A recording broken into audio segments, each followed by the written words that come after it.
Oke, sebelum itu kita mungkin ada materi dulu sedikit ya untuk teorinya, biar nanti teman-teman bisa mengikuti dengan baik. Yang pertama terkait binomial nomenklatur ya, atau penamaan binomial. Kita sudah tahu bahwa spesies itu ada aturannya dalam membuat nama spesies. Kita nggak serta-merta kalau misalnya bahasa lokal kan buah pisang, nggak seperti itu. Ya, ada aturan tertentu di mana nanti spesies ini pun namanya bisa menggambarkan sebenarnya secara umum spesies tersebut. Seperti yang sudah kita bahas, misalnya ada spesies Morelia viridis, ya, ular Morelia viridis, yaitu genus Morelia yang warnanya hijau. Jadi viridis ini menggambarkan dari nama spesies tersebut. Nah, secara umum seperti itu, dan kita coba nanti bagaimana cara membuat nama agar bisa menggambarkan objek atau spesies yang kita amati. Nah, yang pertama di sini tentu ya tadi aturannya ada 2 suku kata, dan teman-teman harus ingat bahwa spesies itu 2 suku kata tadi. 2 kata itu disebut nama spesies. Ya, bukan nama kedua, bukan kata kedua yang disebut nama spesies itu. Tapi dua-duanya kita dalam satu gabungan ini, genus dan penunjuk spesies, ketika digabungkan ini menjadi nama spesies. Ya, seperti tadi Morelia viridis, bukan viridis nama spesiesnya, tetapi Morelia viridis itu adalah nama spesies. Sedangkan viridis ini hanya penunjuk nama, penunjuk spesies, penunjuk jenis atau spesies etiket. Nah, di sini contohnya saya ambil ada Ranacates beana. Ranacates beana ini adalah bullfrog, ya. Kalau teman-teman lihat mungkin di TV atau di YouTube gitu ya. Jadi bullfrog ini katak yang sangat besar, ya. Ini dari Amerika ada, dari Afrika juga ada, dan ini sering dibudidayakan untuk dikonsumsi memang oleh masyarakat. Jadi ambil pahanya karena ukurannya sangat besar, mungkin bisa sebesar kepala manusia dewasa. Ya. Jadi menjadi apa istilahnya komoditas pangan. Walaupun kita tidak diperbolehkan ya memakan atau bahkan membunuh katak ya, tanpa ada alasan yang bisa dikuatkan. Kalau untuk makan masih banyak makanan lain yang lebih enak saya kira. Kemudian ada misalnya contoh yang lain Varanus salvator. Ya, genusnya adalah Varanus, penunjuk spesiesnya adalah salvator. Ya, ini contohnya biawak sungai yang seringkali kita temukan di sungai ya, di Indonesia sangat umum. Mungkin kalau bahasa Jawanya disebut nyambe. Masuk Varanus salvator. Kemudian contoh yang lain yang gampang ada Homo sapiens, manusia. Ini juga sama, Homo itu adalah genusnya, familinya hominid, ya, genusnya Homo. Kemudian sapiens sebagai penunjuk sifat pada Homo sapiens. Contoh yang lain ada Cyprinus carpio atau ikan mas, yang mungkin ini yang nanti akan kita praktikumkan ya. Kalau misalnya bisa menemukan, saya kira banyak tapi ikan mas di pasar ya, bisa cari. Jadi semuanya terdiri dari 2 suku kata. Ini untuk hewan ya khususnya. Nanti untuk tumbuhan mungkin ada beberapa yang memiliki 3 suku kata. Walaupun nanti kata kedua dan ketiga digabungkan menjadi 1. Seperti misalnya yang saya tahu ya itu Rosa sinensis hybridus, hybrida Rosa sinensis itu ya. Jadi kembang sepatu, teman-teman nanti cek Rosa sinensis ini 2 kata, tetapi digabungkan menjadi 1 agar sesuai dengan penulisan nama spesies. Ya harus 2 suku kata. Ketika ada 3 suku kata kedua dan ketiga digabungkan. Nah, selain spesies, kita juga bisa menemukan adanya subspesies. Nah, pada hewan banyak sekali yang memiliki subspesies. Ya, di sini misalnya saya ambil contoh, ada spesies Malaiophyton reticulatus atau sanca batik, sanca kembang ya, ular sowo ya, sanca yang di sawah itu ya. Nah, ini spesiesnya Malaiophyton reticulatus. Nah, Malaiophyton reticulatus ini memiliki beberapa subspesies ya sampai sekarang tahun 2021 kalau nggak salah ada 3. Misalnya yang pertama ada Malaiophyton reticulatus jampeanus. Nah, kata jampeanus ini adalah penunjuk subspesies. Sedangkan yang reticulatus tadi penunjuk spesies. Jadi ada sifat lain ya yang di sini dimasukkan, yaitu nama Jampea. Jampea ini adalah pulau, nama pulau di daerah Sulawesi Selatan. Kenapa disebut Malaya Piton reticulatus jampeanus? Karena ular ini ya, ini adalah ular sanca batik yang ditemukan di Pulau Jampea. Kenapa harus diberikan nama subspesies baru? Karena ular ini yang ada di Jampea ini memiliki perbedaan dibandingkan dengan sanca batik yang ada di tempat yang lain. Ya, dan secara genetik, ya, molekuler, dia sudah bisa disebut sebagai subspesies baru. Ya, karena secara morfologi juga berbeda, genetiknya pun berbeda. Walaupun perbedaan itu belum bisa untuk dipisahkan menjadi spesies baru, karena perbedaannya relatif cukup kecil ya, tidak terlalu signifikan. Tapi secara morfologi ini perbedaannya cukup besar. Misalnya yang pertama, ular ini memiliki ukuran yang relatif sangat kecil dibandingkan dengan sanca batik pada umumnya. Kita tahu bahwa sanca batik ini bisa memiliki panjang sampai 10 meter lebih. Tapi yang ada di Jampea kisarannya maksimal hanya sekitar 3-4 meter saja. Jadi sangat kecil dibandingkan dengan spesies yang ada di pulau yang lain. Nah, walaupun ukurannya mereka berbeda, tetapi ternyata mereka masih bisa integrate, masih bisa kawin, reproduksi satu sama lain. Sehingga menurut aturan mereka masih belum bisa dipisahkan menjadi spesies baru. Ya, sehingga diputuskanlah dinaikkan atau dipisahkan dalam subspesiesnya saja. Nah, selain Jampeanus ada juga sebenarnya yang lain, misalnya Malaya Piton reticulatus saputrai. Nah, yang reticulatus saputrai ini juga sama dari Sulawesi Selatan, ya, tetapi bukan Pulau Jampea, ada namanya Pulau Selayar. Pulau Selayar ini mungkin kalau dari Jampea sekitar 1-2 hari 1 malam perjalanan perahu nelayan ya. Jadi memang cukup jauh pulaunya. Nah, karena jauh mungkin mereka teradaptasi terhadap lingkungannya masing-masing ya, berbeda-beda. Mungkin yang Jampeanus dia kecil karena memang habitatnya pun sangat kecil, pulaunya sangat kecil. Ingat ya, ada teori biogeografis ya, di mana ketika satu pulau ini ukurannya sangat kecil, biasanya hewannya terutama ini juga akan berukuran relatif lebih kecil. Karena di sana sumber dayanya pun lebih terbatas. Ibaratnya makanannya lebih sedikit ya, tikusnya mungkin lebih sedikit, atau juga tikusnya bisa jadi lebih kecil. Kenapa? Karena tumbuhannya pun lebih sedikit di sana. Atau bisa jadi tumbuhannya pun relatif lebih kecil. Jadi karena ukuran pulau tadi ini bisa berpengaruh ke ukuran hewan yang ada di tempat tersebut. Nah, nama Malaya Piton reticulatus saputrai ini diambil dari kata saputra.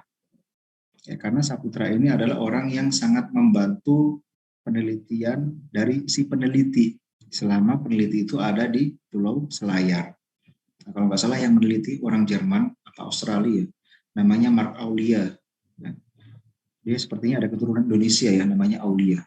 Tetapi dia orang luar negeri masuk ke Indonesia untuk meneliti ular tersebut.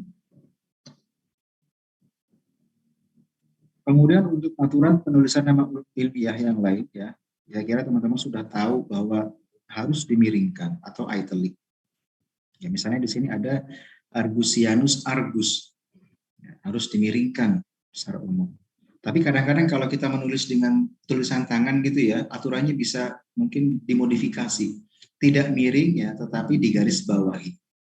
Ya, maka selalu ketika menulis nama spesies ya, kalau pakai tulisan tangan, jangan lupa di garis bawah. Atau kalau misalnya mungkin mengetik ya untuk proposal skripsi atau tugas artikel, maka selalu dimiringkan. Ini sebagai pembeda dari kalimat yang lain. Nah, kenapa kalau pakai tulisan tangan nggak dimiringkan saja, Pak? Ya monggo silakan. Kalau teman-teman tulisannya bisa membedakan antara yang normal dengan yang miring gitu ya, itu monggo, nggak masalah.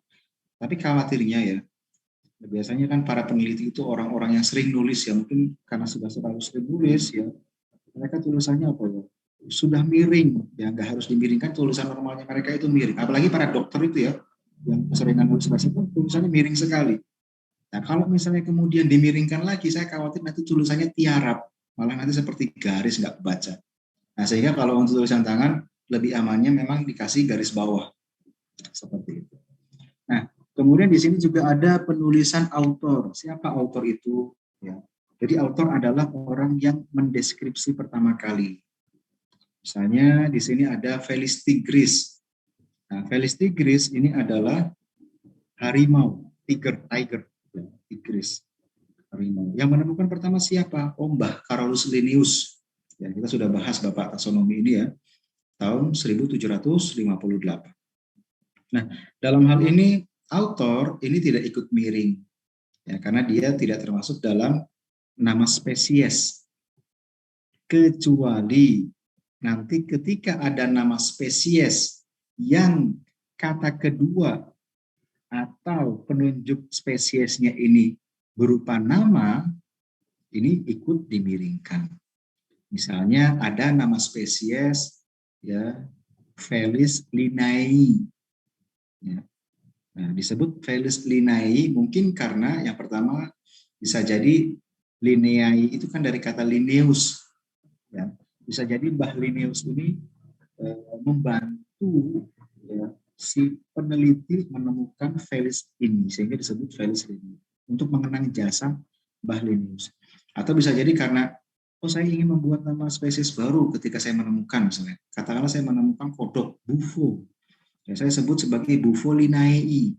Kenapa? Oh, karena saya katakanlah ngefans sama Pak Linnaeus. Ya, karena ada Pak Linnaeus, maka kita punya sistem seperti ini. Maka untuk mengenang jasa beliau, saya kasih Bufo linnaei. Nah, Bufo linnaei ini tidak boleh tidak miring, harus miring karena ini nama spesies. Katakanlah Bufo linnaei, setelah itu nanti autornya Hanifah misalnya, nama saya ya, Hanifah 2022. Misalnya seperti itu. Nah, tetap yang Hanifahnya harus tegak. Bisa dibedakan ya antara nama autor atau nama orang yang masuk dalam nama spesies.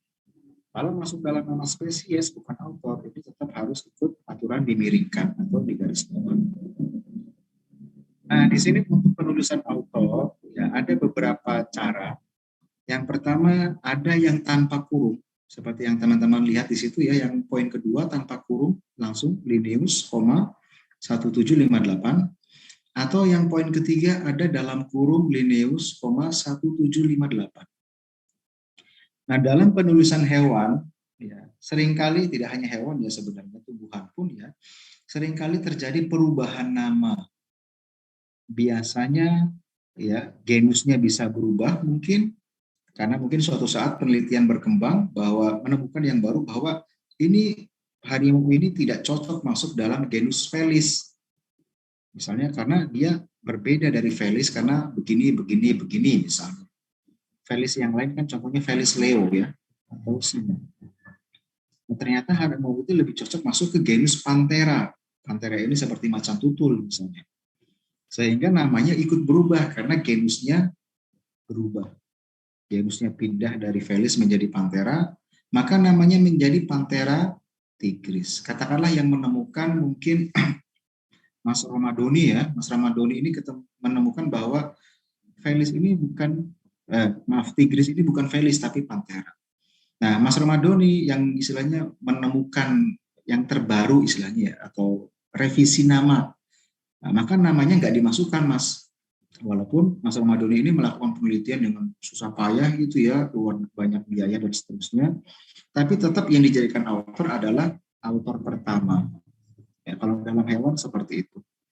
Nah, namun bedanya nanti untuk nama yang sudah berubah atau pernah direvisi dari Felis tigris menjadi Panthera tigris, maka perlu ada kurung sebagai pertanda ini pernah direvisi. Jadi teman-teman kalau misalnya nanti bikin proposal skripsi gitu ya, terus lihat contoh dari seniornya. Seniornya menuliskan nama spesiesnya pakai kurung. Nah, teman-teman jangan serta-merta juga pakai kurung. Karena belum tentu nama spesies yang teman-teman gunakan untuk jadi skripsi itu pernah direvisi. Jangan-jangan belum pernah direvisi. Dari dulu ditemukan sampai sekarang masih sama. Kalau belum pernah direvisi berarti jangan pakai kurung.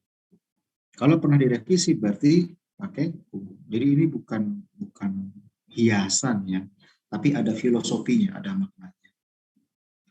Nah, kemudian seringkali dalam penulisan artikel atau makalah ataupun skripsi mungkin ya, Kita kan misalnya judulnya tentang Panthera tigris. Saya ingin menulis penelitian tentang harimau Sumatera misalnya, atau Panthera tigris sumatrae. Nah, dalam artikel tersebut pasti akan saya tulis seringkali ya Panthera tigris sumatrae, berkali-kali, tidak hanya satu kali. Nah, ketika kondisi seperti itu, teman-teman bisa nanti menyingkat. Ya, misalnya kata di kalimat yang pertama, paragraf pertama kita sudah menulis Panthera tigris. Selanjutnya, ketika nama itu muncul kembali, cukup disingkat. Ya, genusnya menjadi P, kemudian dilanjutkan tigris. Kalau misalnya Panthera tigris sumatrae, berarti P tigris sumatrae. Jadi tidak perlu ditulis lengkap nama genusnya kembali. Sampai di sini bisa dipahami ya? Insya Allah gampang kalau untuk memahami. Cuman mengingat-ingat bisa kebalik-balik gitu ya. Mungkin nanti akan kebalik antara yang revisi dan yang belum revisi. Jadi ini pakai kurung atau enggak ya? Oh, lupa saya. Pokoknya kalau salah satunya kalau sudah direvisi ataupun belum nanti ada kurungnya atau enggak ada kurungnya. Nah, sering lupanya biasanya di situ. Saya pun kadang-kadang masih lupa. Kemudian ada lagi aturan yang lain. Oke, monggo silakan yang ingin bertanya. Mas Yoga. Izin masuk, Pak. Ya, mengenai tadi yang nama sudah direvisi, itu kan dikasih tanda kurung ya, Pak. Nah, itu apakah tanda kurung itu nanti juga menunjukkan berapa kali nama itu direvisi? Ataukah mungkin nanti untuk mengetahui nama itu sudah beberapa kali direvisi itu ada beberapa kurung kayak gitu, Pak? Apakah seperti itu? Terima kasih. Oke. Pertanyaan yang bagus ya saya kira. Apakah revisi itu apa istilahnya? Kan namanya merevisi tidak hanya sekali ya, karena ada beberapa spesies yang memang perlu untuk direvisi berkali-kali. Contohnya seperti tadi ya, Malayopiton reticulatus. Malayopiton reticulatus ini setahu saya sudah mungkin sekitar 5 sampai 7 kali. Yang paling terakhir yang saya tahu dari Piton reticulatus ya, menjadi Brogamerus reticulatus, yang terakhir Malayopiton reticulatus. Apakah kemudian kurungnya juga nambah, Pak? Nah, terkait dengan kurung autor, ya kalau sudah direvisi sekali, 2 kali, 3 kali, ini jumlahnya tetap sama, Mas. Jadi tidak apa istilahnya, tidak kemudian setiap ganti nama nambah kurung. Nanti kalau nambah kurung kepanjangan, kebanyakan kurung. Tapi pertanyaan bagus saya kira ya. Dan saya kira yang bikin aturan ini sudah menyadari itu ya, sehingga jumlah revisi tidak mempengaruhi jumlah kurung. Karena nanti kedepannya kalau ada spesies yang mungkin 10 kali revisi, ya kurungnya 10. Jadi mempersulit dan mungkin tidak efisien juga. Jadi cukup ini bisa memberitahu bahwa ini pernah direvisi gitu aja. Tapi nanti kalau teman-teman cek misalnya ya siapa saja yang pernah merevisi, karena kan biasanya merevisi itu butuh penelitian, bukti penelitian. Jadi setiap ada penelitian baru ya ingin merevisi, kemudian dia harus publikasi dulu. Apa buktinya ini harus ganti genus misalnya? Atau apa buktinya ini harus ganti penanda spesies ya. Katakanlah ada Panthera tigris tapi juga ada Panthera tigor gitu ya, Panthera tigris dan Panthera tigor. Kenapa jadi Panthera tigor? Oh ternyata nggak sesuai dengan sifat tigris, tapi harusnya sifatnya tigor misalnya. Nah, seperti itu juga. Jadi yang penting sudah ada. Tapi kalau teman-teman cek di database, karena setiap hewan nanti biasanya ada database-nya. Misalnya kalau untuk reptil, teman-teman cek di reptil database, amfibi, teman-teman cek di amphibian database. Nanti di sana ada kolom yang teman-teman bisa masukkan kata kalimat ya spesies. Misalnya saya ingin mengetahui spesies tadi Malayopiton reticulatus. Enter, klik, nanti akan diperlihatkan. Oh, Malayopiton reticulatus ini sinonimnya apa saja. Nah, sinonim ini bisa jadi nama yang sudah ada yang dulu ya, yang sebelum revisi, ataupun nama sekarang yang bisa jadi digunakan di tempat lain, tetapi kadang-kadang masih sering dipakai, nama lama yang masih sering dipakai. Ya, nah nanti sinonimnya apa aja, siapa yang mencetuskan.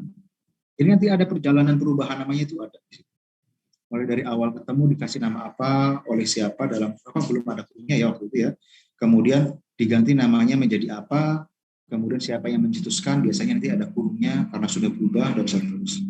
Tapi nanti paling bawah, ya di paling bawah nanti akan ada nama spesies yang sekarang, ya berdasarkan nama spesies terbaru gitu, kemudian dalam kurung autornya.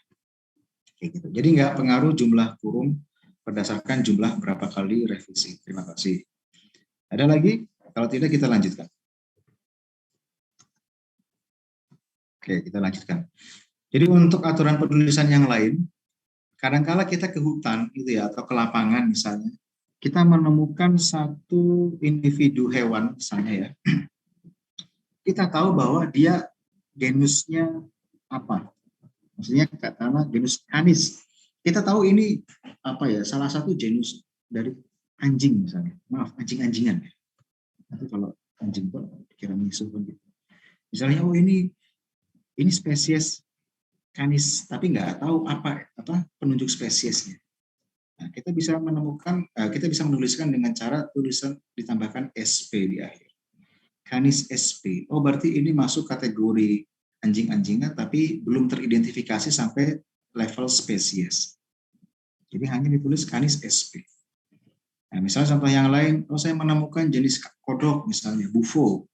Tapi karena mungkin keterbatasan kemampuan saya di lapangan, dan saya nggak bawa buku identifikasi misalnya, aduh ini jenis apa ya? Ya udah kita masukkan dulu saja bufo SP.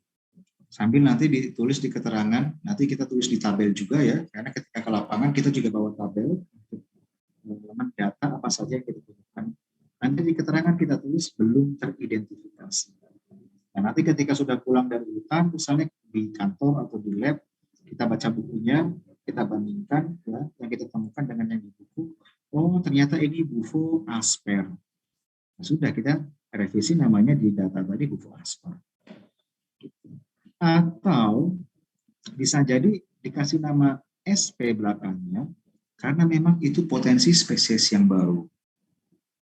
Misalnya seorang peneliti yang sudah expert gitu ya, kemudian dia juga ke lapangan bawa buku banyak, buku panduan lapang, sampai di lapangan dia coba identifikasi. Nah, ini kayaknya spesies rana, genusnya rana tapi miripnya Calconota, rana Calconota misalnya. Tapi kok ada beberapa perbedaan ya. Misalnya rana Calconota, salah satu cirinya dia punya karakter dorsolateral fold atau lipatan di bagian punggung samping. Dan itu full dari leher sampai ujung ekor, nggak ada ekornya tapi ujung bokong gitu ya. Nah sedangkan yang saya temukan, kok lipatannya itu cuma setengah, nggak full. Ini bisa jadi spesies yang lain. Ditambah lagi ternyata karakter selaputnya beda. Katakanlah dari literatur, selaput pada kaki belakang ya, di sini kan ada selaput. Pada literatur, selaputnya penuh misalnya. Penuh itu maksudnya di ujung jari ke ujung jari ke ujung jari. Sementara yang ditemukan oleh peneliti tadi, selaputnya hanya setengah. Setengah itu maksudnya mungkin di sini ya, di sini nggak full ya. Ini kayaknya bukan rana Calconota, tetapi ini mirip sekali dengan rana Calconota. Tidak ada yang lebih mirip dari itu dibandingkan dengan spesies lain, mungkin malah lebih nggak mirip. Yang paling mirip rana Calconota. Cuman ada karakter-karakter yang membuat dia meragukan, bukan rana Calconota. Nah, sementara bisa disebut sebagai rana SP. Ya, sampai nanti kemudian ketika sudah ke lab harusnya dicek itu, dianalisis secara molekuler, karena memang bisa jadi itu spesies baru, karena beda dengan yang ada di literatur. Nah, ini contohnya untuk penulisan ketika kita tidak yakin dengan nama spesiesnya. Setidaknya kita tahu genusnya, ya, tinggal ditulis nama genus dan SP. Kemudian ada lagi aturan yang lain, misalnya dalam suatu artikel bisa jadi kita mendapatkan beberapa spesies di lapangan. Kemudian kita tulis laporannya atau artikelnya, dan kita bisa menyingkat ya. Misalnya kita menemukan beberapa jenis dari genus rana. Katakanlah di coban talun misalnya ya, kita temukan rana Eritrea, ada rana Hussii, ada rana Calconota. Ini semua genus rana. Nah, ketika ingin menyebutkan tiga-tiganya, kita boleh menyingkat dengan menulis rana SPP. Jadi artinya rana SPP ini adalah beberapa spesies ya, yang masuk ke dalam kategori genus rana. Kita bisa kumpulkan menjadi satu. Seperti itu. Jadi ada SP, ada SPP. Ya, jangan sampai tertukar atau nanti berpikir bahwa, loh ini kok artikel ini tulisnya rana SPP ya, ini harusnya kan SP. oh kayaknya salah tulis. Bukan salah tulis, tapi memang ada aturan seperti itu. Bisa dipahami ya? Oke. Kemudian tadi sebelumnya ada subspesies ya. Nah, ini juga ada subspesies, tapi juga ada subgenus. Nah, nanti saya jelaskan kenapa ada sub-sub ya. Nanti di klasifikasi ada. Nah, kita ambil contoh di sini ada subspesies, ada subgenus. Nanti juga ada sebenarnya ada subordo ya, ada superordo dan seterusnya. Tapi yang seringkali kita tulis biasanya hanya seputar genus dan spesies, genus dan penunjuk spesies. Nah, di sini contohnya ada subgenus misalnya seperti ada spesies Apicerana. Nah, Apicerana ini apa ya, lebah kalau nggak salah ya. Jadi Apicerana ini adalah hewan lebah. Nah, ternyata lebah ini selain genus Apis, ternyata ada juga pembagian subgenus. Saya ambil contoh misalnya ada subgenus Micrapis. Jadi genusnya Apis, subgenusnya Micrapis. Micrapis ini berarti mikra, ini adalah karakter, sifat. Katakanlah sifat, kenapa disebut genus Micrapis? Oh, ini karena ukurannya kecil. Jadi Apis ini genus secara umum, tapi Apis yang ukurannya kecil, kita masukkan subgenus Micrapis. Ada juga mungkin Apis yang ukurannya relatif besar, maka kita sebut katakanlah Macropis. Ada Micrapis, ada Macropis. Nah, dalam penulisan subgenus, teman-teman bisa tulis seperti ini, misalnya Apis, dalam kurung subgenusnya apa, Micrapis, lanjut penunjuk spesiesnya, Serana. Sehingga dibaca Apis, Micrapis, Serana. Atau ada lagi sebenarnya opsi ya, bisa disingkat, tidak perlu menyebutkan genus, karena subgenus ini otomatis menunjuk kepada genus yang di atas. Ketika saya bilang Micrapis, pastikan dia masuk genus Apis, ya kan? Bukan genus yang lain. Tidak seperti kalau kita menyebut Apis, maka kita belum tentu bisa menunjuk bahwa ini tuh Micrapis atau Macropis. Tapi kalau kita menyebut Micrapis, misalnya, otomatis kan dia menunjuk ke Apis. Bisa kita tulis Micrapis serana. Nah, ini sering terjadi kalau di herpet ya, di amfibi, ada beberapa spesies yang juga punya subgenus. Seperti misalnya ada Hilarana. Ya, dari genus Rana.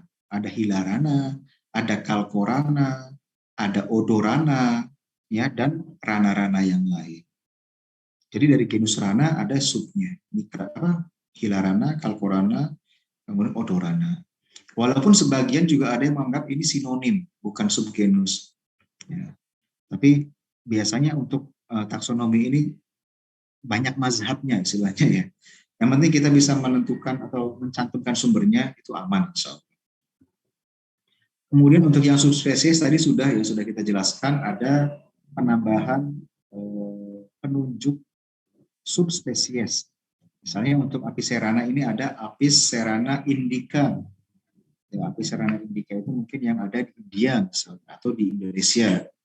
Kemudian ada Apicerana serana. Ini untuk Apicerana yang umum, ya, yang ditemukan di tempat yang lain.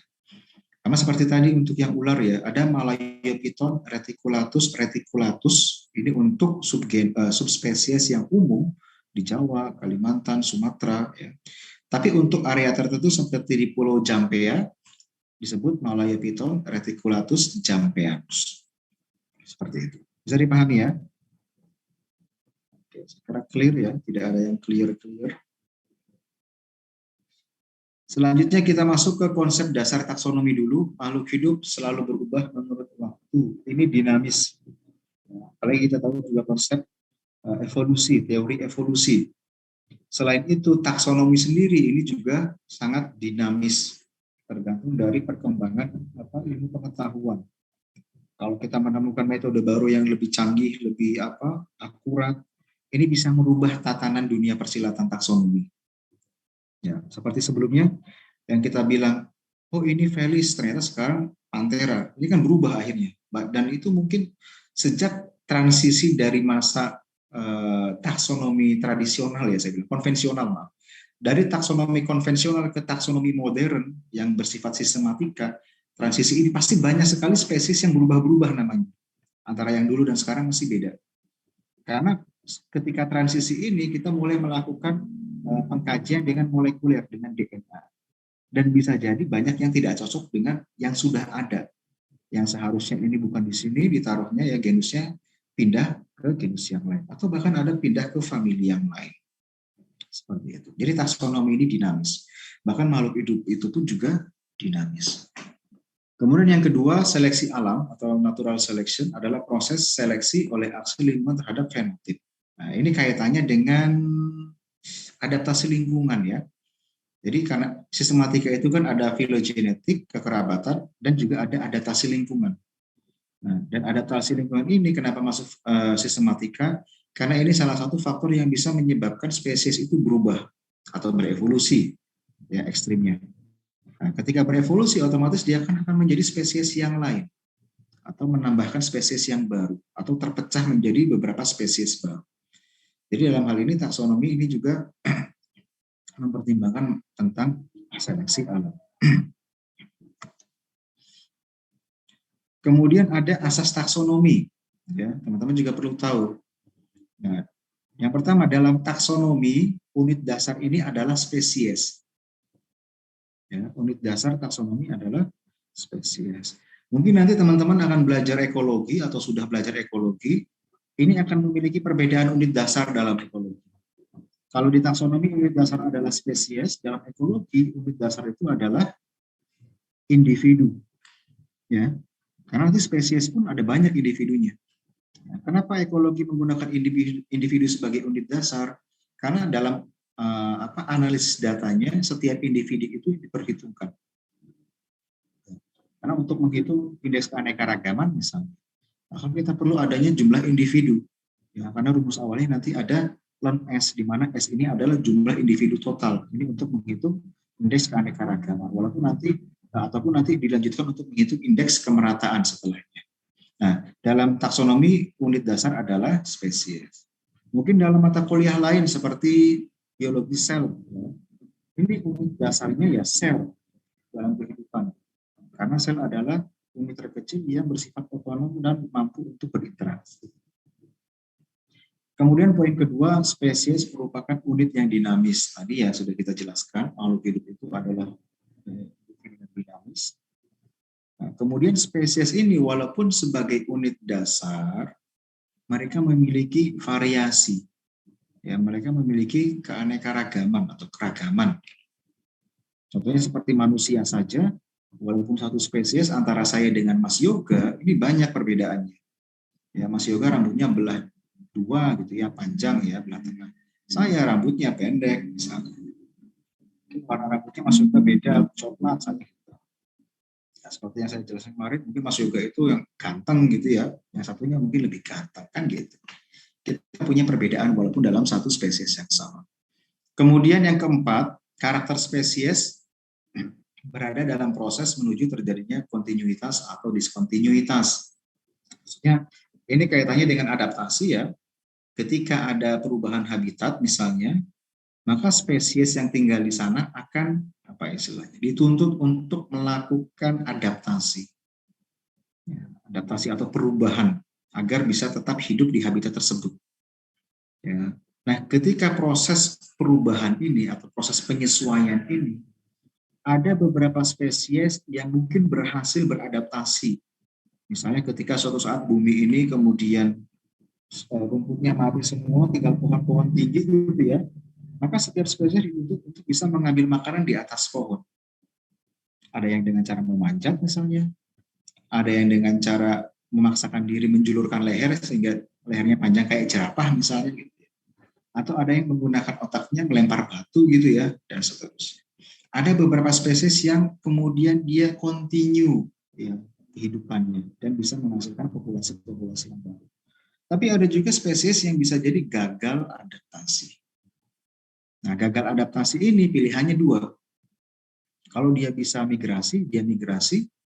Ya, sebagian spesies mungkin nggak bisa migrasi karena lambat gitu ya. Yang nggak bisa migrasi ya bisa jadi dia punah. Selama ini selalu terjadi proses seperti itu. Ya, ketika ada perubahan ekstrim, dituntut untuk adaptasi, ya, kemungkinannya dua, survive atau nggak survive. Yang nggak survive pilihannya dua. pindah cari habitat yang lebih sesuai, ya, atau punah. Seperti itu. Bisa dipahami? Ini asas taksonomi, teman-teman perlu paham ya.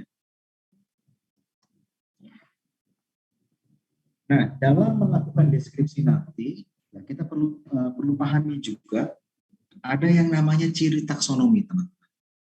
Tidak semua karakter ini bisa kita gunakan untuk dijadikan deskripsi. Ya. Apa itu ciri taksonomi?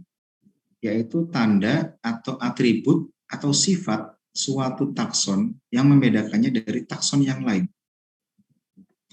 Misal kita ambil yang gampang dari kelas mamalia. Kelas mamalia ini punya ciri taksonomi. Contohnya apa? Ada yang tahu? Memiliki kelenjar susu, Pak. Oke, betul Mas Khairul. Memiliki kelenjar susu adalah salah satu ciri taksonomi pada mamalia. Karena nggak dimiliki oleh takson yang lain di luar mamalia. Selain itu, ada karakter lain seperti misalnya memiliki rambut, memiliki kelenjar keringat, ya, mungkin melahirkan. Walaupun sebagian karakter yang lain ada yang overlap dengan takson yang lain, karena yang melahirkan bukan mamalia saja misalnya. Tapi mainly ya secara umum ciri taksonominya adalah kelenjar susu tadi. Karena nggak ada selain mamalia punya kelenjar susu atau menyusu. Sehingga ciri taksonomi sehingga kelenjar susu ini, ciri ini dijadikan sebagai ciri taksonomi atau ciri penentu, karakter penentu. Nah, ciri-ciri perbedaan antara individu ya, bukan dalam satu populasi seperti umur, jenis kelamin, ini bukan ciri taksonomi atau ciri-ciri yang mengindikasikan ke arah itu. Misalnya, umur ini kan kita bisa indikasikan dari warna rambut misalnya ya. Ada yang hitam, ada yang putih gitu ya. Ini nggak bisa digunakan sebagai ciri taksonomi. Atau misalnya ada dua individu ya, ini beda nih, jenisnya pasti beda. Kenapa? Karena alat kelaminnya beda. Yang satu itu katakanlah ada batangnya misalnya ya, misalnya kita meneliti tentang ular, yang satu nggak ada batangnya. Oh itu bukan beda spesies, itu cuma beda kelamin saja. Nah, kayak gitu. Jadi yang kaitannya dengan umur atau segala karakter yang mengindikasikan ke umur ataupun kelamin, organ kelamin gitu ya, testis dengan ovarium ataupun glandula penis dengan yang satunya ya. Ini bukan karakter taksonomi atau bukan ciri taksonomi. Jadi nanti dalam deskripsi nggak sembarangan menentukan deskripsi.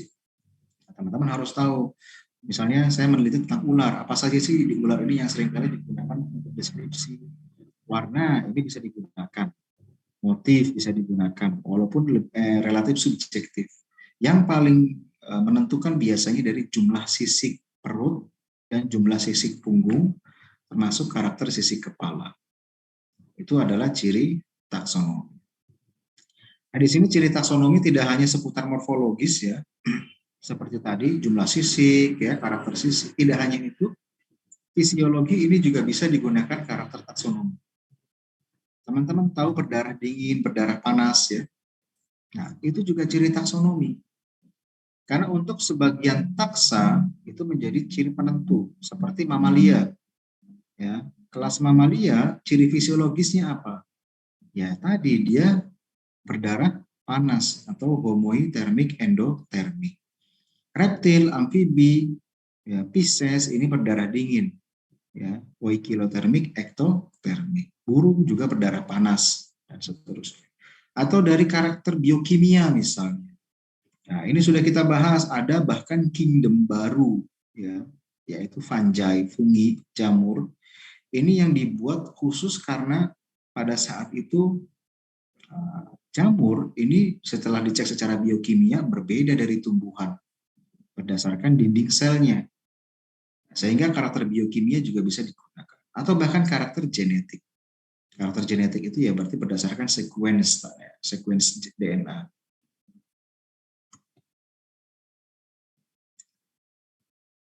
Nah, dalam praktek taksonomi kita ada beberapa macam ya. Misalnya yang pertama ada identifikasi dan klasifikasi, menempatkan individu-individu ke dalam takson yang telah ditetapkan. Kemudian contohnya misalnya kayak kita menemukan tadi ya, Malephyton reticulatus. Nah, ini kemudian kita runut mulai dari spesies ke genus, genusnya apa? Oh, genusnya Malayophyton. Kemudian familinya apa? Karena Malayophyton ini ular, maka kita cari yang famili yang ada di ular-ularan. Oh, familinya katakanlah Chitonidae. Ordonya apa? Oh, ordonya katakanlah Squamata. Kelasnya apa? Oh, kelasnya Reptilia dan seterusnya. Itu klasifikasi. Nah, deskripsi ini tadi ya menjabarkan karakter-karakter. Kemudian mencocokkan spesimen ini juga penting ya, karena dalam perjalanannya kita nggak bisa mengandalkan satu spesimen yang kita temukan saja. Misalnya kita menemukan ada individu yang berbeda dengan literatur, jangan terlalu cepat mengambil kesimpulan ya. Seringkali kita mungkin salah mengidentifikasi karena keterbatasan kita. Perlu adanya apa istilahnya sudut pandang dari orang ahli yang lain. Misalnya pihak-pihak museum, kita bawa spesimennya ke museum. Kalau perlu sekalian disetor, ya, kemudian dikonsultasikan ini benar nggak spesies ini, apa jangan-jangan beda. Kemudian ada pemberian nama, pengawetan, dan seterusnya. Nah, kalau kita urutkan ya, misalnya kita langsung praktek saja, sebenarnya urutan yang pertama itu menurut saya, ini adalah deskripsi. Misalnya ya, saya ke hutan, jangan ke hutan, ini bukan di hutan soalnya. Saya ke sebuah toko, ya, kemudian saya menemukan adanya ini, apa ini? Spidol. Spidol. Sekarang coba dideskripsikan. Katakanlah kita nggak tahu ini spidol ya. Kita orang yang katro deso ya dan seterusnya. Kita nggak tahu ini apa, fungsinya untuk apa. Gitu. Tapi kita berbekal akal, kita bisa mendeskripsikan kan ya. Coba dideskripsikan kira-kira apa deskripsinya. Alat tulis. Alat tulis kita nggak tahu fungsinya apa. Panjang, putih, berkepala hitam. Panjang, putih, berkepala biru ya, ini warnanya biru. Oh, biru. Oke. Terus apa lagi? Bisa nawarin tinta. Memiliki tinta. Isi tinta. Berisi tinta, oke, itu secara anatomi katakanlah kita buka gitu ya, kita bedah, oh ada tintanya misalnya. Apa itu kan contoh yang lain. Ada motif snowman Pak di sini. Oke, ada motif snowman. Ya kan snowman. Kemudian kita tahu bahwa oh yang seperti ini umumnya disebut spidol misalnya. Paling enggak kita dapat info itu dari orang lain. Oh berarti ini kemungkinan paling enggak genusnya Spidolus kan gitu. Betul ya? Spidolus. Spesiesnya apa? Ada yang tahu? Penentu spesiesnya kira-kira apa dari sini? Apakah warna biru? Warna biru. Marker, Pak. Marker. Oke. Jadi ada dua. Berarti ada dua pendapat di sini ya. Ada dua mazhab. Yang pertama berdasarkan warna. Berarti Spidolus biru itu apa bahasa Latinnya? Saya agak lupa kalau biru apa. Katakanlah pakai bahasa lokal yang dilatinkan. Spidolus biruus. Ya. Atau kalau berdasarkan corak, ya ada broad marker atau snowman. Berarti Spidolus snowmanus. Betul kan? Karena spidol yang mereknya nggak snowman, sudah beda spesiesnya kan gitu. Nah, kayaknya lebih cocok kalau snowman ya jadikan sebagai penentu spesiesnya. Karena kalau warna itu spidol merek yang lain pun bisa berwarna-warni, kan gitu. Tapi kalau merek ini sudah trademark. Jadi ini Spidolus snowmanus. Setuju? Setuju, Pak. Setuju. Oke, tadi kita sudah bahas ya, di bawah spesies ini juga ada subspesies. Kalau ini tadi nama spesiesnya Spidolus snowmanus, kira-kira subspesiesnya apa kalau ada? Permanenus. Oke, ada yang permanen, ada yang non permanenus gitu ya. Bisa, itu lebih bagus ya. Atau mungkin bisa juga yang ciri subspesiesnya kita dari warna. Jadi Spidolus snowmanus biruus. Karena di sini saya juga bawa Spidolus snowmanus apa? Irengus. Ya, ireng. Jadi di sini ada dua subspesies, satu spesies yang sama. Nah, terus kita pelajari lagi, kaji gitu ya. Ternyata ada juga ya selain spidol di toko itu. Misalnya saya dapat ini. Apa ini? Bukan. Pulpenus ya. Berarti ini genusnya Pulpenus. Setuju ya, genus Pulpenus. Spesiesnya apa? Di sini katakanlah ada motif piccolo. Picolus. Nah, apa berarti Pulpenus picolus. Ya, kalau ada subspesiesnya, misalnya saya punya yang warnanya lain, berarti bisa jadi Pulpenus picolus iremus. Di samping itu juga ternyata ada juga yang lain, misalnya seperti ini. Ini apa? Pensilus, genus Pensilus. Betul ya? Nah, di sini katakanlah ukirannya apa? Resort dan waterpark. Pensilus waterpacus. Ya, Pensilus waterpacus. Nah, ini juga sama. Kita temukan di toko alat. Katakanlah kita temukan di hutan toko alat. Nah, itu tadi yang teman-teman lakukan adalah mendeskripsi dan mengidentifikasi. Mendeskripsi berdasarkan karakternya, misalnya ini panjang ya, coklat, kecil, ya, kemudian mudah patah sehingga disebut dalam genus Pensilus. Tapi berbeda dengan yang pulpen, sama-sama kecil, panjang, tetapi tidak mudah patah misalnya. Atau ini dari kaca, yang tadi dari kayu. Sehingga ini karakter pembeda antara genus Pulpenus dengan genus Pensilus. Yang berbeda dari genus Spidolus misalnya, oh ini panjang tapi besar. Oh jadi yang panjang besar itu genusnya Spidolus. Nah itu namanya mendeskripsi. Kemudian dari deskripsi tadi kita coba untuk kasih identitas atau menemukan identitas yang sudah ada. Ya. Contoh yang lain misalnya, oh ini ketika dibuka kepalanya dicopot gitu ya, bisa nyemprot racun warna biru misalnya ya, kalau untuk spidol biru dan seterusnya. Terus kepalanya bisa ditempelkan ke bagian belakang misalnya, yang lain nggak bisa misalnya. Nah itu salah satu cara untuk mendeskripsi. Nah setelah dideskripsi kita menemukan identitasnya kan ya berdasarkan karakter tadi. Yang ada tulisan snowman kita sebut Spidolus snowmanus ya. Yang ada tulisan tadi piccolo kita sebut Pulpenus piccolus dan seterusnya. Nah sekarang kita coba untuk klasifikasi. Tadi deskripsi, identifikasi sudah ya, termasuk pemberian nama karena sudah dikasih nama. Bagaimana cara mengklasifikasinya? Nah, misalnya tadi, ya, antara yang sudah kita sebutkan tadi ya, ini kita klasifikasikan. Kalau ini kan jelas genusnya sudah ketemu ya, Pensilus. Ini juga sudah ketemu Pulpenus. Ini juga sudah ketemu Spidolus. Kira-kira familinya apa? Alat tulis. Alat tulis. Bisa jadi ya, bisa jadi alat tulis kita gunakan sebagai karakter penentu famili.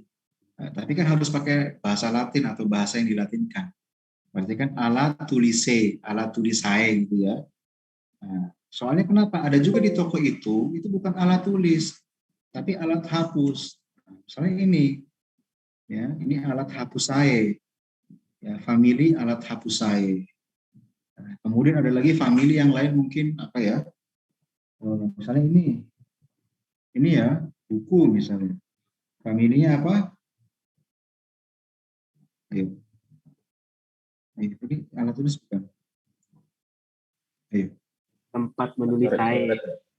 Tempat tulis saya, scarpe, pokoknya gitu ya. Penting teman-teman paham ya. Nanti mungkin genusnya buku us, karena ini ada paper lain berarti buku us, paperlinus kan gitu. Nanti teman-teman paham bagaimana mendeskripsi, kemudian mengidentifikasi, mengklasifikasi dan seterusnya. Nah, nanti mungkin ordonya apa, teman-teman pikir sendiri ya, teman-teman pikir sendiri.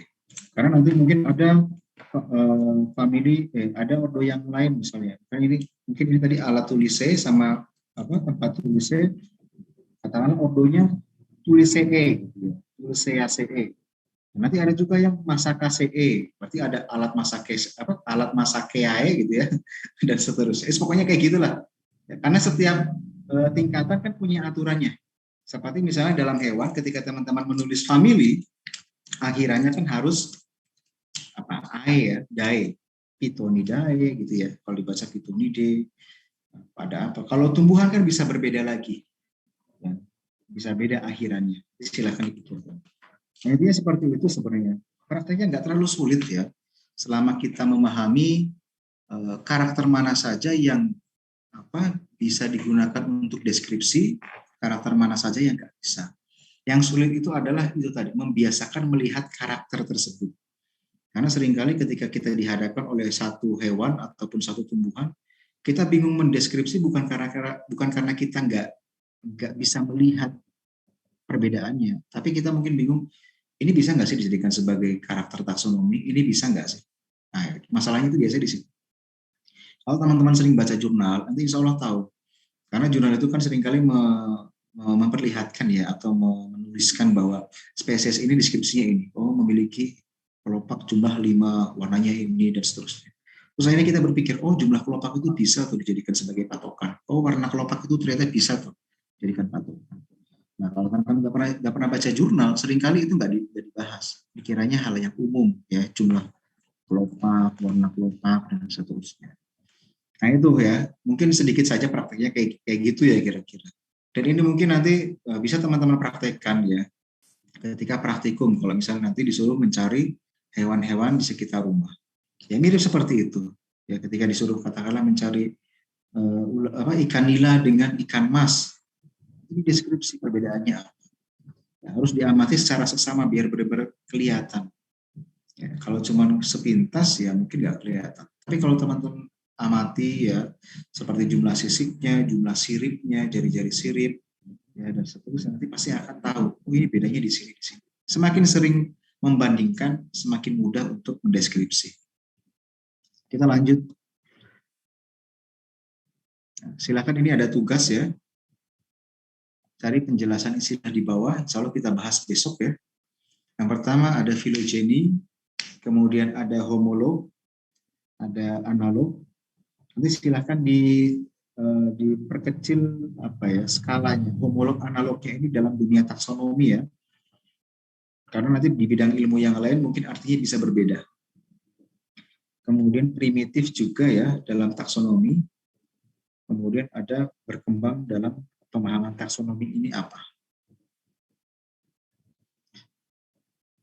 Coba nanti hari ini saya aktifkan ya e-learningnya, karena minggu lalu belum sempat ya. Tapi kalau misalnya sudah bisa, teman-teman bisa kirim di e-learning. Tapi besok tetap kita bahas insya Allah.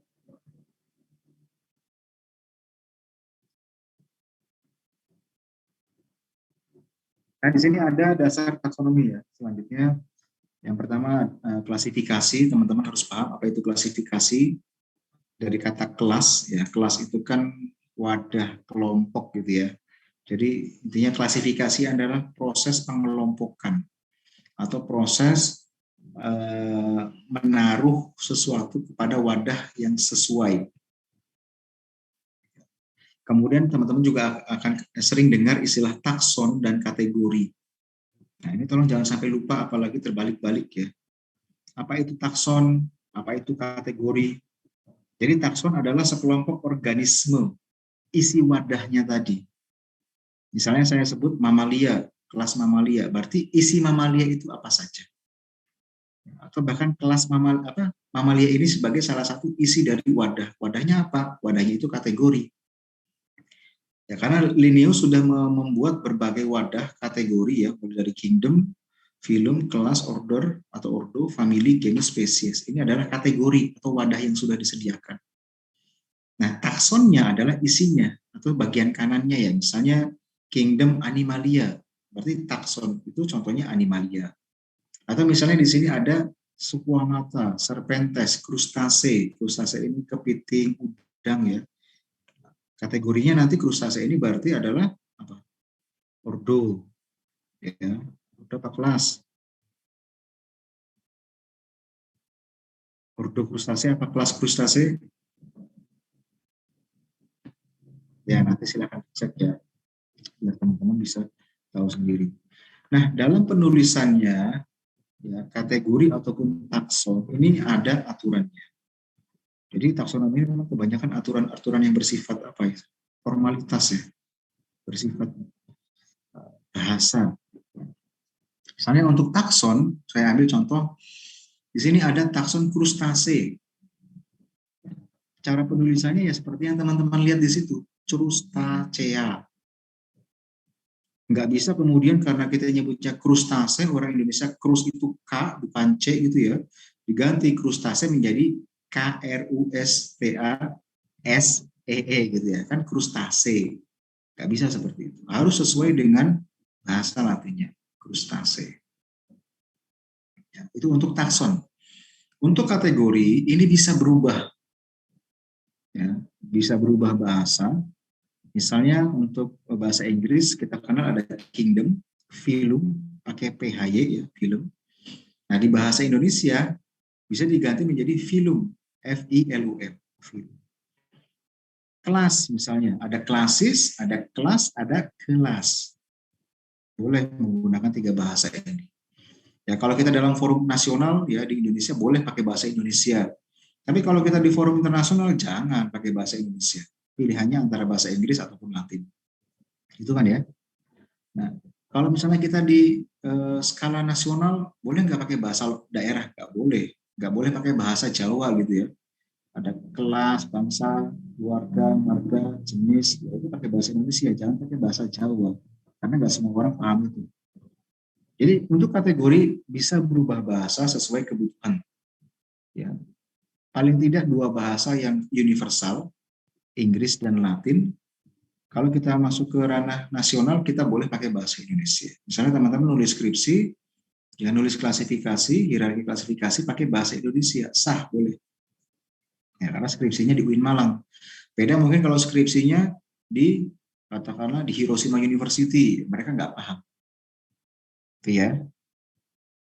Nah, namun walaupun boleh pakai bahasa 3 bahasa ini ya, teman-teman harus pilih salah satu.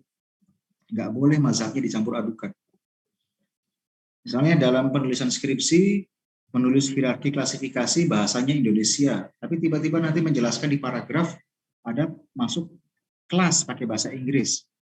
Ya, kemudian di yang lain katakanlah menulis familia bahasa Latin, itu tidak boleh. Harus konsisten dalam satu bahasa. Saya pahami ya? Nah, ini seringkali kita temukan ketika menguji skripsi teman-teman senior kalian. Nah, selanjutnya ini ya, untuk hierarki sebenarnya ada yang simple. Simple ini berarti yang utama ya, yang umum. Ada kingdom, family, class, order, family, kingdom, phylum, class, order, family, genus, species, ya, ada berapa? 7 ya, 7 tingkatan. Tapi ada juga yang kompleks. Yang kompleks nanti di bawah phylum ada subphylum, di bawah kelas ada subkelas, di bawahnya lagi ada infrakelas, di bawahnya lagi ada cohort, di atas ordo ada superordo, di bawahnya ordo ada subordo, macam-macam. Tapi ini tidak perlu kita hafalkan ya, dan tidak perlu kita praktekkan kecuali memang teman-teman fokus penelitiannya ya, ke ranah yang spesifik. Misalnya ya saya tesis penelitian saya tentang Malayopiton reticulatus di Sulawesi Selatan di kepulauan tadi. Maka saya masukkan subspesies. Ya, atau mungkin teman-teman nanti ada yang ingin fokusnya ke subgenus dari Micrapis, membedakan subgenus dari Apis, ya Micrapis dan teman-temannya itu. Nanti silahkan dimasukkan dalam hierarki klasifikasi kalian. Tapi nggak perlu kemudian dicantumkan dari awal kingdom sampai spesies atau di bawah spesies yang kompleks ini ya ketika menulis skripsi. Kecuali memang apa ya, kadang-kadang ada juga yang memasukkan dengan alasan agar bisa mengetahui bahwa ini tuh masuk ke dalam bagian kompleks yang ini. Ya, karena antara Micrapis, Macropis tadi itu kan bisa berbeda, walaupun biasanya hanya menggunakan apis saja. Tapi saya lihat jarang sekali para peneliti menggunakan selengkap ini. Biasanya hanya yang umum, kemudian nanti mungkin ditambah ya yang mereka ingin teliti. Misalnya seperti klasifikasinya menggunakan ini ya, yang bahasa Inggris. Kemudian karena mereka fokusnya ke subgenus, misalnya untuk yang rana tadi, karena ada hilarana, kalkurana, oburana, gitu ya. Maka di sini genusnya dikasih subgenus, ya, 3 subgenus. Sisanya nggak usah. Nah ini contohnya ya, untuk hierarki klasifikasi, saya ambil contoh yang paling gampang, Homo sapiens ya. Ini teman-teman kenal ini ya, karena ini saya dulu, saya kuliah dulu. Masih culun nih, sekarang juga. Oke, ini contohnya ya, kita menulis hierarki klasifikasi. Ini ketika saya di klub lapangan. Oke, misalnya seperti ini gampang. Kingdom, phylum, class, order, family, genus, dan seterusnya. Nah, dan kita lihat di sini yang di garis bawah hanya yang spesies ya. Tidak ada selain spesies yang di garis bawah. Nanti untuk penulisan tumbuhan mungkin agak beda ya, saya kurang paham. Bisa jadi genus masuk di garis bawah atau dimiringkan. Karena ada sedikit perubahan antara yang tumbuhan dengan yang hewan. Nanti mungkin teman-teman bisa mempelajari lebih dalam yang tumbuhan pada materinya Pak Sulis kalau nggak salah ya, atau Pak Didi.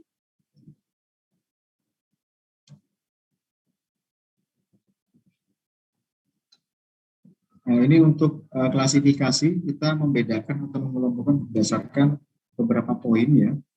Biasanya yang pertama dari persamaan atau perbedaan karakter ya. Kadang-kadang juga manfaat, tapi biasanya manfaat ini jarang sekali digunakan dalam bidang apa ya, taksonomi. Biasanya hanya untuk apa istilahnya, kemanfaatan seperti dunia medis gitu ya. Ada tanaman-tanaman herba misalnya, ada sayur mayur gitu ya. Itu kan sebenarnya sama-sama tanaman, tapi dibedakan berdasarkan manfaat. Nah, untuk ciri morfologi ataupun anatomi ya, ini berdasarkan persamaan dan perbedaan juga sebenarnya. Termasuk ciri biokimia, ya, ciri simetritas tubuh, ini juga bisa digunakan untuk identifikasi, ya, untuk identifikasi. Karena ada hewan-hewan tertentu di mana tubuhnya ini simetris. Ya, teman-teman pernah lihat bulu babi ya? Bulu babi atau mungkin bintang laut ya. Ini tubuhnya simetris di satu bidang. Ya, kalau kita simetris, ya simetris juga di satu bidang, ya kanan dan kiri. Tapi ada juga hewan yang simetrisitasnya banyak ya, kayak bulu babi itu ya, dia nggak hanya bisa dibagi menjadi dari satu bidang, tapi bisa berbagai sudut, ya, sehingga simetrinya radial. Nah, contohnya seperti ini ya.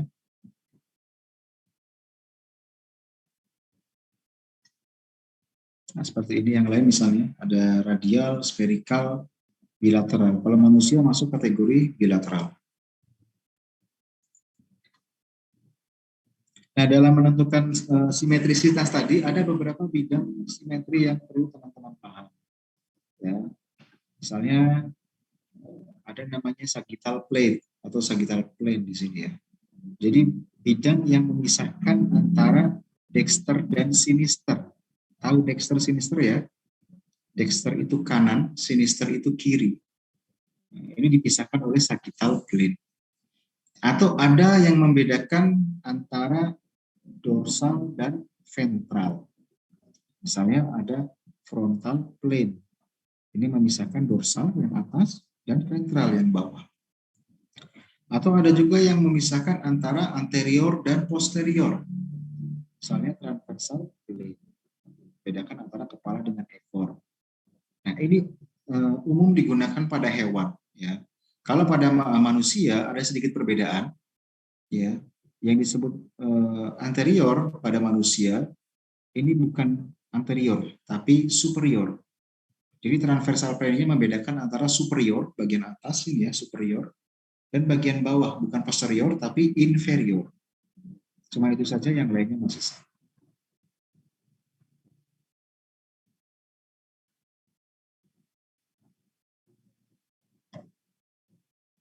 Oke, ini saya kira tidak perlu.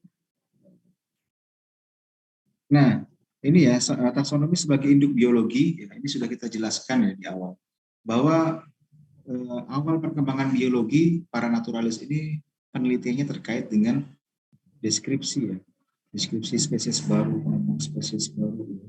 Bahkan pada masa Yunani kuno biologi hampir disinonimkan dengan taksonomi karena mempelajari tentang makhluk hidup. Dan pada saat itu kan mempelajari makhluk hidup masih sangat terbatas ya alatnya, sehingga ya hanya membedakan spesies satu dengan spesies yang lain. Contohnya kalau pada masa Aristoteles misalnya ya hanya pada tumbuhan dan hewan bagiannya. Ya, saya kira sudah materinya. Nah, ini teman-teman bisa baca sendiri, ada peran dan relasi taksonomi dengan yang lain ya. Karena taksonomi tadi dia yang menemukan spesies baru ya, sehingga ini data ini bisa digunakan untuk pembelajaran atau penelitian yang lain. Misalnya yang sering kita lakukan oleh para teman-teman MHS, kita seringkali eksplorasi ya ke coban yang ada di Malang. Kemudian sebenarnya datanya untuk apa sih? Yang pertama jelas ini untuk publikasi. Kita melakukan publikasi penelitian bahwa kita menemukan spesies ini di lokasi tersebut. Yang pertama. Yang kedua, kita bisa menganalisis ya berdasarkan data yang kita dapat bagaimana kondisinya. Apakah komunitas di sana masih sangat baik atau sudah jelek karena terganggu mungkin gangguan manusia misalnya dan seterusnya. Nah, dari itu ini bisa menjadi apa ya sebagai rujukan bagi pemerintah setempat ya atau peneliti setempat untuk misalnya kita menemukan ada spesies yang sangat kritis. Misalnya ada spesies yang dilindungi kita temukan di cobaan A. Maka ini bisa dijadikan rujukan agar segera cobaan A itu dilestarikan. Mungkin perlu untuk diminimalisir atau bahkan dihilangkan apa ya sifat wisatanya, dijadikan sebagai mungkin tempat pelestarian secara in situ. Bisa seperti itu. Selama kita memiliki data yang valid dan publikasi yang baik, itu bisa menjadi rujukan bagi pemerintah setempat. Nah, biasanya rata-rata untuk hal yang semacam itu yang kita lakukan. Tapi ada juga yang lain ya, misalnya seperti yang teman-teman cek di sini, ya, atau bahkan yang paling umum ya untuk obat-obatan. Misalnya kita menemukan spesies katak, kemudian setelah kita teliti lagi ternyata dia lendirnya bisa digunakan untuk obat penyakit tertentu misalnya. Ada seperti itu ya. Karena zaman Rasulullah pun ada seorang tabib datang ke Rasulullah untuk mencampurkan katak sebagai ramuan obat. Jadi pada dasarnya katak ini bisa digunakan untuk obat-obatan. Nah, ini untuk manfaatnya juga teman-teman bisa baca sendiri ya. Banyak hal yang bisa kita dapatkan ya tergantung dari sudut pandang mana kita melihat. Ya, kalau orang yang melihat hanya dari segi ekonomi, ya tetap bisa melihat keanekaragaman ini dari ekonomi. Ya, seperti contohnya ular ya, yang tadi saya bilang Python reticulatus itu secara ekonomi sangat tinggi, terutama untuk yang di Pulau Jampea ya, Pulau Selayar. Bahkan banyak yang sudah mengawin silangkan dan seterusnya, walaupun itu tidak kita rekomendasikan.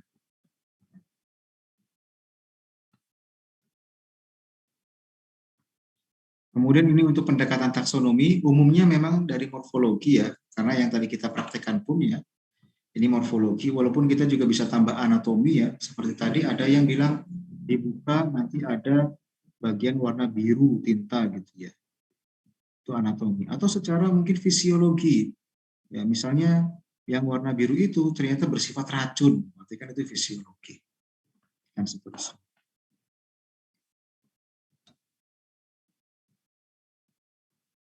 Kemudian ini ada tingkatan taksonomi, teman-teman perlu tahu ya, bahwa taksonomi ini ada beberapa tingkat. Yang pertama alfa, beta, gamma. Nah umumnya teman-teman yang sarjana S1 ini berkecimpung dalam alfa. Ya, hanya karena biasanya penelitian taksonominya hanya berdasarkan deskripsi, morfologi, anatomi ya. Misalnya kajian keanekaragaman yang sering dilakukan oleh teman-teman ekologi ya terkait dengan jumlah spesiesnya berapa, indeks keanekaragaman berapa, ini masih masuk dalam kategori alfa. Nanti ketika penelitiannya sudah masuk ke dalam sistematika, misalnya ingin menganalisis kekerabatan ya, atau misalnya ingin menguji akurasi ya beberapa gen DNA barcode misalnya, ini sudah masuk dalam kajian taksonomi beta lebih dalam.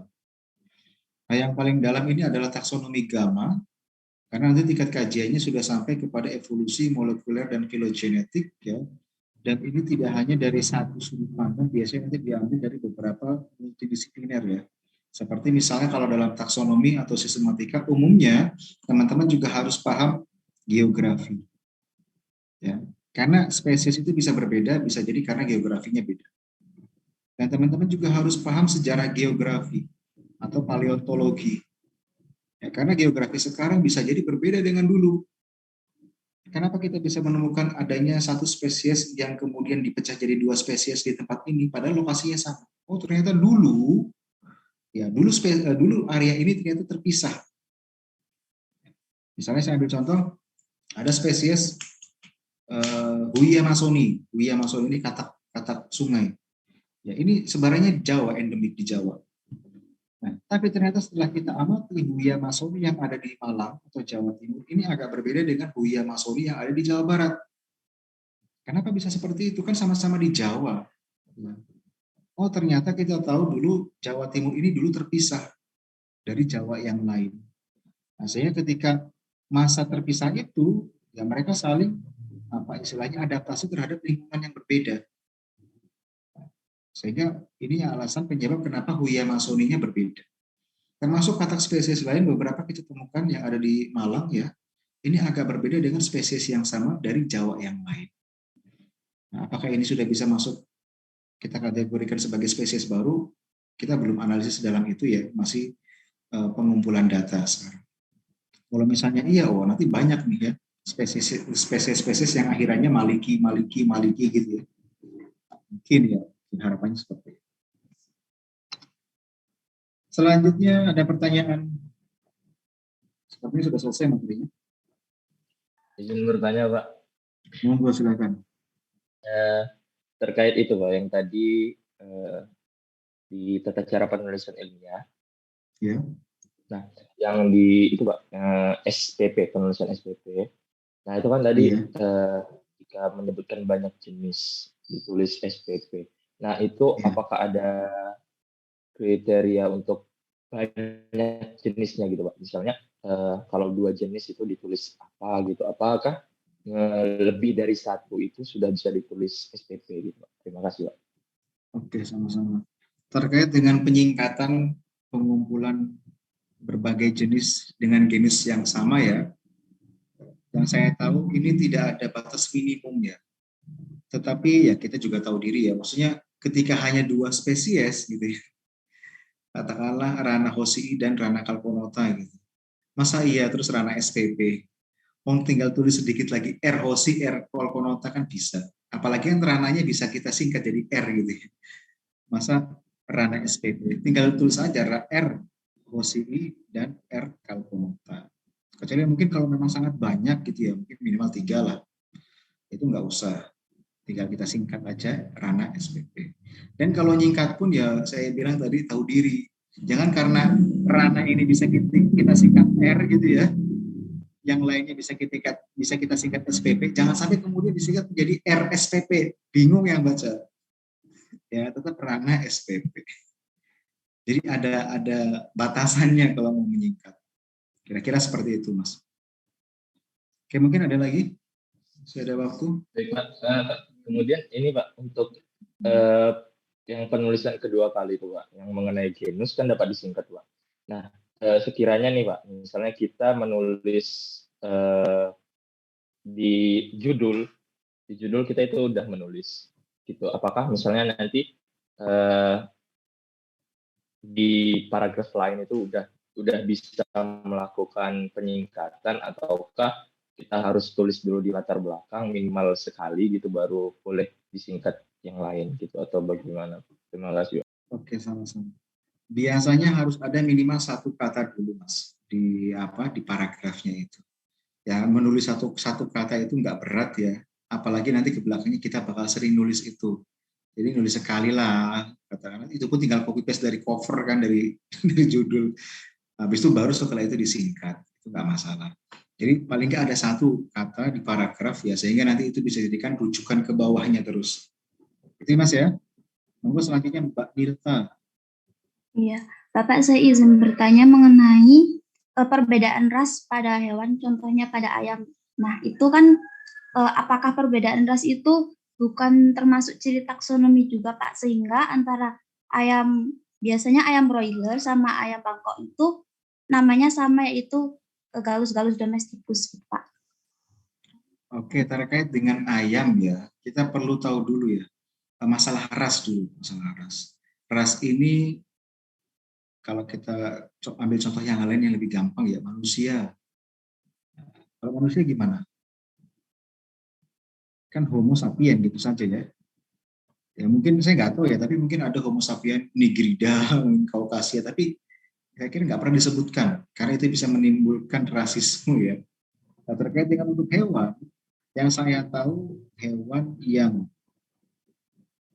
rasnya dimasukkan ke dalam tatanan taksonomi ya, seperti misalnya hewan anjing tadi. Ya, ada Canis lupus domesticus ya. Canis lupus domesticus.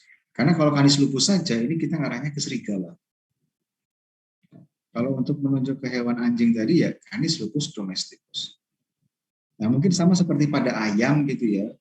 Karena ras ini kan ada banyak, kita nggak mungkin kemudian menambahkan lagi katakanlah hewan anjing tadi untuk yang Siberian Husky misalnya. Canis lupus, domesticus, huskinus ya kepanjangan. Jadi ras itu semuanya jadikan satu, disebut domesticus. Dan itu sebenarnya lebih tepatnya bukan nama spesies ataupun nama subspesies ya, ataupun nama varietas. Itu kayak tambahan agar tidak membingungkan. Karena ketika kita menyebut galus-galus, ya ini kita mengarah ke ayam hutan atau ayam yang masih apa istilahnya murni ya, masih genetiknya masih murni, bukan yang hasil selective breeding. Karena kalau ras ini kan biasanya kita tahu bahwa mereka itu hasil selective breeding agar hasil produknya itu lebih baik, lebih bagus. Ya. Entah itu dagingnya lebih banyak ya, atau lebih cepat panen, atau lebih tahan penyakit, biasanya kan seperti itu. Tapi itu sebenarnya tidak bisa masuk ke dalam tatanan taksonom, ras-ras seperti itu. Nah, misalkan masuk, ya semua ras dikumpulkan menjadikan satu dalam nama domesticus, atau familiaris. Canis lupus familiaris tadi ya. Kalau yang ayam galus, galus domesticus ya. Karena ini sudah didomestikasi, atau sudah dibuat familiar, dipiara dengan manusia. Tapi kalau yang masih di alam liar ya cuma galus-galus. Baik Pak, terima kasih atas penjelasannya. Oke, sama-sama. Ada lagi mungkin?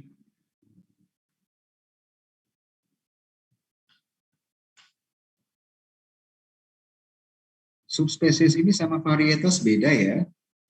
Karena varietas ini lebih dekatnya seperti ras. Karena mayoritas varietas ini sebenarnya juga selective breeding ya. Hasil perkawinan campur tangan manusia agar menghasilkan karakter yang baik untuk dimanfaatkan. Sedangkan subspesies ini dia secara alami terjadinya. Terjadi secara alami. Kalau tidak ada bisa kita akhiri ya. Karena sudah jam 11.20 tepat. Saya kira terima kasih atas waktunya ya dan antusiasnya. Saya kalau ngajar kelas apa ini? Kelas D ya? C. D. Pokoknya hari Senin itu taksonominya saya kira sangat baik ya. Maksudnya nggak bosan saya ngomong terus karena ada orang yang ngomong juga, Bang. Saya juga nggak suka ngomong terus-terusan. Saya lebih suka teman-teman ada yang tanya, saya jawab semampu saya. Kalau nggak bisa ya kita cari bareng-bareng gitu. Daripada jelasin terus, ya selain capek juga haus. Saya sebentar ngomong-ngomong haus, saya tak minum dulu.